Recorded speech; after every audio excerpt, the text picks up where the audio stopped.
Bharat Ratna doctor BR Ambedkar గారి జయంతిని పురస్కరించుకొని చాలా అద్భుతంగా కార్యక్రమాన్ని నిర్వహించుకోబోతున్నాం.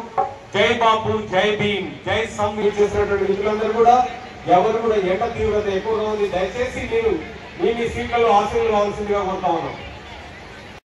ఇక్కడ మొత్తుకుంటే నాకు మోడీ తెలియదు, కింద వాళ్ళు కదా మొత్తుకోవాలి. జై బాబు, జై బాబు, జై భీమ్, జై భీమ్, జై సంవిధాన్, జై సంవిధాన్. రాహుల్ గాంధీ గారు ఇచ్చినటువంటి పిలుపుని పూర్తి స్థాయిలో అమలు చేస్తాం. సంపదను మొత్తాన్ని ప్రజలకే పంచుతాం, సంపదను సృష్టిస్తాం. ఈ సంపదని అన్ని వర్గాల ప్రజలు పంపిణీ చేస్తాం. కొద్ది మంది చేతుల్లో గుత్తాధిపత్యం, దోపిడీదారుల చేతుల్లోకి సంపదను పోలేమని చెప్పి ఈ సందర్భంగా అందరికీ నేను ఏప్రిల్ 14 బాబాసాహెబ్ అంబేద్కర్ జయంతి రోజు మీ అందరితో మా ఆలోచన పంచుకుంటున్నాం. ఆ మహానుభావుడు ఈ దేశానికి భారత రాజ్యాంగాన్ని ఇచ్చేటప్పుడు పీఠికలో చాలా స్పష్టంగా పొందుపరిచాడు. ఈ దేశంలో అన్ని వర్గాల ప్రజానికానికి సమానత్వం ఉండాలని, సామాజిక ఆర్థిక అన్ని స్థానాల్లో సమానమైనటువంటి అవకాశాలు ఉండాలని అదే భారత రాజ్యాంగం ఇచ్చినటువంటి స్ఫూర్తిని మేము కొనసాగిస్తాం. అందుకే జై బాపు, జై భీమ్, జై సంవిధానం అని చెప్పేటువంటి కార్యక్రమాన్ని ఈరోజు దేశవ్యాప్తంగా తీసుకొని ముందుకు పోతా ఉన్నాం. సమస్త బహుజనులారా ఇదంతా ఆలోచన చేయండి. మన కోసం ఈ రాష్ట్ర ప్రభుత్వం జై బాపు, జై భీమ్, జై సంవిధాన్ అని ఒక నినాదం తీసుకొని వాళ్ళ కాస్ట్ సెన్సస్ చేసి ఈ కాస్ట్ సెన్సస్ ద్వారా వెనుకబడినటువంటి బలహీన వర్గాలందరికీ న్యాయం చేయాలనే కార్యక్రమంతో ఈ ప్రభుత్వం ముందుకు పోతుంది. ఈ ముందు పోయేటువంటి ప్రభుత్వానికి కాలంలో కట్టెలు పెట్టి ఈ వ్యవస్థను దోపిడీ చేయాలనుకున్నటువంటి ఆధిపత్య వర్గాలకు సంబంధించిన రెండు పార్టీలు, భారతీయ జనతా పార్టీ, బీఆర్ఎస్ అడ్డగోలుగా అడ్డపడాలనే ప్రయత్నం చేస్తా ఉంది. తస్మాత్ జాగ్రత్తగా ఉండాలని చెప్పి బాబాసాహెబ్ అంబేద్కర్ జన్మదిన రోజు రాష్ట్ర ప్రజలందరికీ కూడా నేను పిలిపిస్తూ ఈ కార్యక్రమంలో పాల్గొనడానికి అవకాశం కల్పించిన మీ అందరికీ మళ్ళీ వస్తా పండించే రైతులకు 2675 కోట్ల రూపాయలతో వరి, సన్న ధాన్యాన్ని పండిస్తే బోనస్ ఇస్తా ఉన్నాం. వాటితో పాటు వ్యవసాయ పంప్ సెట్లకి 12,500 కోట్ల రూపాయల సబ్సిడీ రూపేణా రైతాంగ సోదరులకు దాదాపు 29 లక్షల పంప్ సెట్లకి ఈ రోజు మనం రాష్ట్ర ప్రభుత్వం తరఫున విద్యుత్ శాఖకి డబ్బులు కడతా ఉన్నాం. ఈ రాష్ట్రంలో ఉన్నటువంటి మహిళలందరికీ కూడా ఉచిత బస్సు ప్రయాణం చేయాలి. 5,500 కోట్ల రూపాయలు ఆర్టీసీ శాఖకి రాష్ట్ర ప్రభుత్వం మహిళల కోసం డబ్బులు కట్టింది. మీరంతా ఉచిత ప్రయాణాలు చేయటం. ఈ రాష్ట్రంలో ఉన్నటువంటి మహిళలందరికీ అర్హత కలిగినటువంటి వాళ్ళందరికీ 500 రూపాయలకే గ్యాస్ సిలిండర్ ఇవ్వాలని చెప్పి 43 లక్షల కుటుంబాలకి లబ్ధి చేరేటట్టుగా 433 కోట్ల రూపాయలు ఈ రోజు రాష్ట్ర ప్రభుత్వం సివిల్ సప్లైస్ శాఖ నిధులు కడతాం. గృహజ్యోతి పథకం వారి నాన్నగారు కానీ వారు కానీ 8 సార్లు గెలిచారు. 8 సార్లు ఒక కాన్స్టిట్యూన్సీ గెలవడం అనేది ఇప్పుడున్న ఈ కాంటెంపరీ వల్ల ఇది సాధ్యం కాదు. కానీ వారు గెలిచినట్టు దాన్ని బట్టి అర్థం చేసుకోవచ్చు. వారికి ఆ నియోజకవర్గ ప్రజలకు అనుబంధం, సంబంధం, దాంట్లో వారు గెలవడం జరిగింది. ఇక శ్రీధర్ దీనికి సమాధానం ఇండస్ట్రియల్ పార్క్ శాంక్షన్ చేసిండు, అయిపోయింది. శాంక్షన్ అయిపోయింది. డబ్బులు కూడా తెలిసి ఇంకొక వారం పేరు వస్తాయి. నిన్న నమస్తే తెలంగాణ రాష్ట్రం అయిపోయింది, రాసింది కదా, వాళ్ళే జవాబు చెప్తారు. ఇక మిగిలింది రాజకీయాలకు సంబంధించిన మట్టుకు శ్రీధర్ గారిని ఖచ్చితంగా అపరచానికి కూడా చెప్తాయి. ఈరోజు అపరచానికి నీకు ఎన్ని లక్షణాలు లేవు, శ్రీధర్ అన్ని లక్షణాలు ఉంది.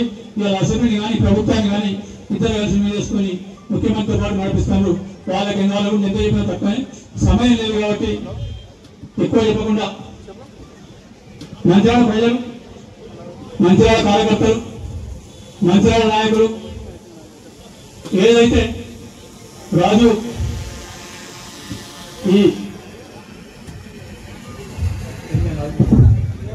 వికాస దానికి సంబంధించిన మట్టుకు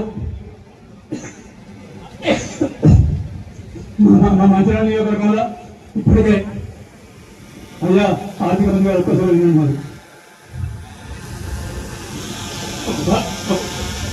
కొన్ని రాజు వికాసకు సంబంధించి మంచిర్యాల నియోజకవర్గంలో 10,000 మంది పైన ఎన్రోల్ చేసి ప్రతి ఒక్కరికి ఇప్పించాల్సిన బాధ్యత మీద 10,000 మంది. అట్లా అంటే కార్యకర్తలు అంటే అందరూ కార్యకర్తలు తప్పకుండా చేయాల్సి వస్తుంది. అదేవిధంగా ఇంకొక 2 విషయాలు చెప్తా. ఈఎస్ గురించి చెప్పగలపదు వేదిక మీద ఇవాళ చెప్తాను, మరొకసారి విధి తీసుకొని చెప్తున్నా. ఈజీఎస్కు 2 కండిషన్లు పెట్టారు. మీరు 20 రోజుల పని అని భూమిని వద్దని. ఈ 2 కండిషన్లు కరెక్ట్ కాదు. ఎందుకంటే రైతుకు 20 ఎకరాలు మనం 2,40,000 ఇస్తున్నాం. వీళ్ళకు ఎకరం భూమి ఉంటే ఎకరం రిస్ట్రిక్ట్ చేయండి. ఎకరం భూమి 12,000 ఇంకొక 12,000 వాళ్ళకి ఇచ్చేంత మాట్లాడ వాళ్ళకి కోటేశ్వర వాళ్ళకి ప్రభుత్వం జవాబు చేయాలి.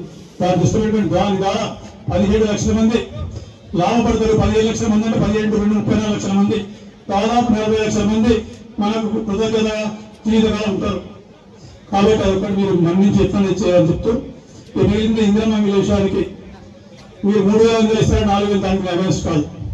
కానీ మీరు 4 ఎందుకంటే అర్హులైన ప్రతి ఒక్కరు అప్లై చేసుకోమంటే అప్లై చేసుకోవాలి. ఇంద్రమ్మ రాజ్యంలో ఈ రోజు మీరు 3,000 4,000 ఇస్తే రైతు బంధు రైతు రుణం ఇట్లా చేసినా అంతకన్నా భయానక వాతావరణం వస్తుంది. కాబట్టి నేను ఒకటే అడుగుతా చెప్తున్నాను, మీరు 4 సంవత్సరాలు ఇవ్వడానికి నిర్ణయం తీసుకున్నప్పుడు కాల్సింది 14,000 15,000 ఇవ్వండి. ఫస్ట్ ఇయర్ 3,500 ఇస్తాం.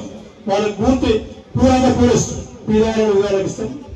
రెండోది వాళ్ళ కొంచెం మంచిగా వాళ్ళు వాళ్ళకి ఇస్తాం. 3వ సంవత్సరం వాళ్ళకి ఇంకో వాళ్ళకి ఇస్తాం. లాస్ట్కి అందరికి ఇస్తాం. చెప్తే ప్రజల దగ్గర పోయి మాట్లాడతాం. మనం ధైర్యంతో మాట్లాడే అవకాశం ఉంటుంది. కాబట్టి ఈ 2 మానించగలని ఇక్కడ చాలా చెప్పండి. పెద్దల వాళ్ళకు పోయే అవసరం ఉంది. కాబట్టి మరొకసారి ఈ కార్యక్రమానికి ఎంత పనిచేస్తున్నా వచ్చిన వాళ్ళందరికీ మరొకసారి శిరస్సు వచ్చి నమస్కరిస్తున్నా. ప్రత్యేకంగా ఈ రోజు ఇక్కడ వచ్చిన అక్కాచెల్లెళ్ళు, కాంగ్రెస్ పార్టీ కార్యకర్తలు, కాంగ్రెస్ పార్టీ నాయకులు, ప్రతి ఒక్కరికి పెద్దమ్మలకు చిన్నమ్మలకు ఇక్కడ ఉన్న కాంగ్రెస్ పార్టీ సైన్యానికి ప్రతి ఒక్కరికి మీ అందరికీ శిరస్సు వచ్చి భావాలను చేస్తున్నా. ఈ రోజు మీరున్నారు కాబట్టి మీరు నశించారు కాబట్టి ఈ రోజు నేను వేదిక నుంచి మాట్లాడే అవకాశం నాకు ఇచ్చారు. తప్పకుండా మీ అందరికీ జీవితంలో నిలబడుంటా. జననీ జనమూస్తా అన్నట్టు మా తల్లి రుణం తీసుకునేది కాదు, ఈ కన్నభూమి రుణం కూడా తీసుకునేది. కాబట్టి ఉన్న రోజులు రుణం తీసుకునే ప్రయత్నం ఉంటాయి. కాబట్టి తప్పకుండా మీ ఉన్న రోజులు మరే కార్యక్రమం పోయే కార్యక్రమం వేసినప్పుడు తప్పకుండా అవకాశం ఇచ్చిన అందరికీ మరొకసారి కృతజ్ఞతలు, ధన్యవాదాలు.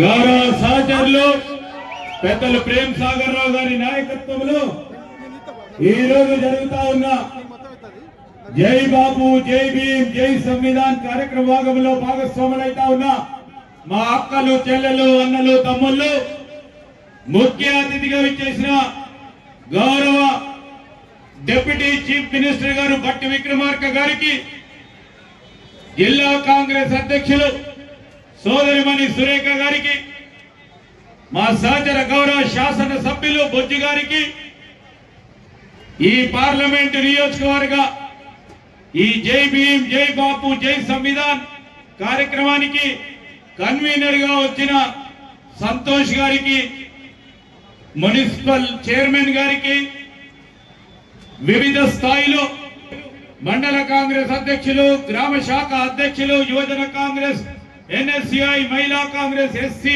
ఎస్టీ ఓబీసీ డిపార్ట్మెంట్లకు సంబంధించిన సోదరులు సోదరిమణులు, ఈ రోజు మనకు ప్రత్యేకమైన దినం.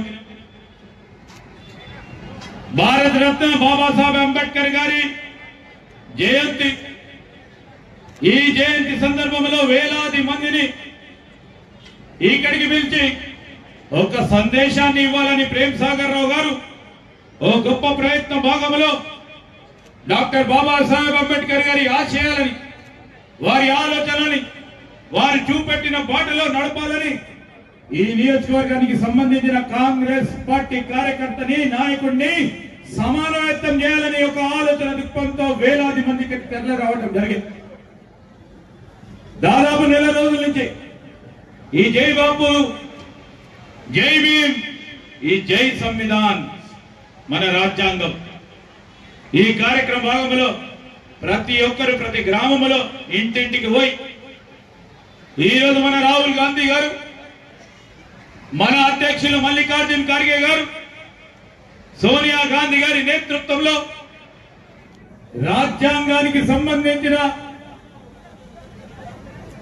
అనేక అంశాలు బాపూజీ చెప్పిన అనేక అంశాలని ప్రతి ఇంటిలో మనం చెప్పి తీరాలి.